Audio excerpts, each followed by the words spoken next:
आङो नोंथांमोन खौरांगिरि नोंथांमोननिसिम आंनि गोसो गोरबोनि आङो साबायखर जासिबाय जे दिनैहाय जोङो 12 नं चिरांदुवार ब्लक कमिटि इउपिपिएलनि बानजायनायाव जे जोंहा बिटिआर सरकारनिफ्राय जे दानि प्रमद बर' दैदेननाय जे सरकार बे सरकारनि गेजेरजों जोङो दिनैहाय जायफ्रा दखान खालामनानै जायो जायफ्रा फालांगि खालामनानै जायो जायफ्रा गुबुन गुबुन बेबसाय खालामनानै जायो दा बिथांमोननो बिटिआर सरकारनि जे अनसाय बिथांखि बे बिथांखिनि गेजेरजों दिनैहाय जे बे जोंनि समस्थियाव बा जोंनि बियाबाव गासै 162 सुबुंनो जोङो 5,000 हिसाबै जोङो दिनै चेक जों राननाय जादों आरो जोङो आसा खालामो बे चेक राननायनि गेजेरजों जायफ्रा दिनै मोनबाय बे मोनगिरि बिथांमोनहा जे मोजां खामानियाव बाहायगोन बेखौ जोङो मिजिं खालामो।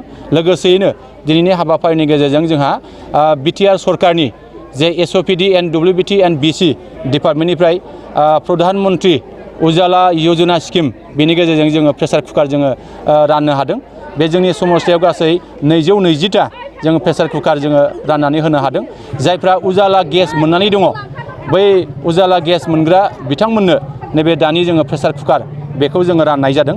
जों आसा खालामनो हायो जोंहा गोबां गोरिब न'खरफ्रा प्रेसार कुकार बायनानै लानो हायाखैमोन बा बायनानै लानो हानाय बेबायदि राहा गैयामोन।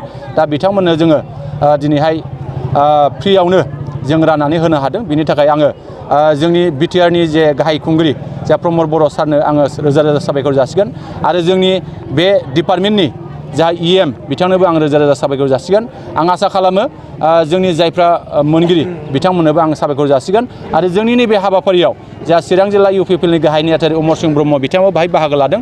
आं बिथांनोबो साबायखर जासिबाय आरो जोंहा बाहाय अबिसि बर्ड एसटि बर्ड आरो जोंहा handloom and textile development board आरो गुबुन गुबुन बर्डनि बाहाय जोंहा बिबानगिरिफोर फैनानै जोंखौ मदद खालामदों। बेनि थाखाय आं गासैनोबो आङो गोसो गोरबोनिफ्राय साबायखर आं जासिगोन। नाथाय आदा दिनैसिमबो माखासे मानसिफ्रा गोदान सरकार जानायनि उनाव जेबो जौगानाय खामानि मावाखै जे बुंबाय थादों बेनि सायाव बेबायदि माने जामारदों नामा ना मा बुंनो सानो?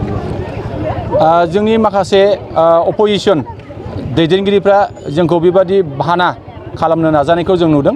नाथाय जों बुंगोन दासिमाव जोंनि इउपिपिएल सरकारनि जे बैसो बे बैसोआ 1 बोसोर 6 दाननि एसेल' बारा जादों।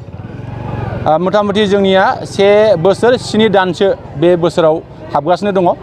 जों आसा खालामनो हायो बे 1 बोसोर 7 दाननि गेजेराव जोंनि इउपिपिएल सरकारनि गेजेरजों गोबां माखासे खामानिफ्रा दिनै जागासिनो दङ आरो जों रायजो राजाफोरनिसिम गोबां आसनिफोर जे chief minister relief fund सुरित fund गियान सोरां बिथांखि अनसाय बिथांखि आरो गोबां माखासे मुवा बेसाद बेबादि जोङो सरकारनि गेजेरजों जों राननाय जादों आरो जोंहा बिसिडिसिनि जे एजेन्सि हिसाबै जोंहा गोबां जौगानाय लामा बान्दो दंग बायदि बायदि लुनाय बे खामानिया निसय सोलिगासिनो दङ आरो जोङो दिनै बुंनो हायो नैबे समस्थियाव जोंहा दा गोबां जायफ्रा PMAY न' मोनगिरिफोर जोंनि समस्ति हिसाबै जोङो 2,000नि बारा बे समस्थियाव जोंहा न' मोननो थांगासिनो दङ।